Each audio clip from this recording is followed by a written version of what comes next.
ഒമാന്റെ തലസ്ഥാന ഉത്സവമായ മസ്കത്ത് നൈറ്റ്സിന്റെ മുന്നൊരുക്കങ്ങൾ ആരംഭിച്ചു. ഇതിന്റെ ഭാഗമായി ഗവർണറേറ്റിലെ 3 പൊതു പാർക്കുകൾ താൽക്കാലികമായി അടച്ചിടും.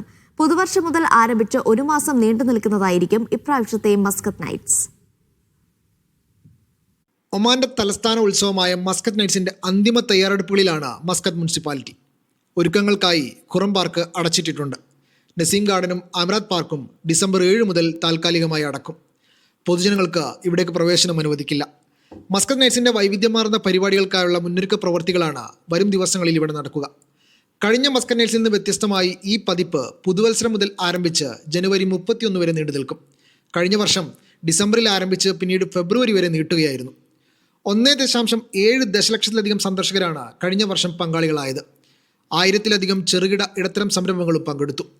Khurram national park, Amerat park, Naseem park എന്നിവയുൾപ്പെടെ വിവിധ സ്ഥലങ്ങളിലാണ് പരിപാടി നടന്നത്. 20-ലധികം രാജ്യങ്ങളിൽ നിന്നുള്ള പൂക്കളുമായി ഖുറം നാഷണൽ പാർക്ക് ആദ്യമായി മസ്കത്ത് പുഷ്പമേളക്കും ആതിഥേയത്വം വഹിച്ചിരുന്നു. Media 1 Muscat.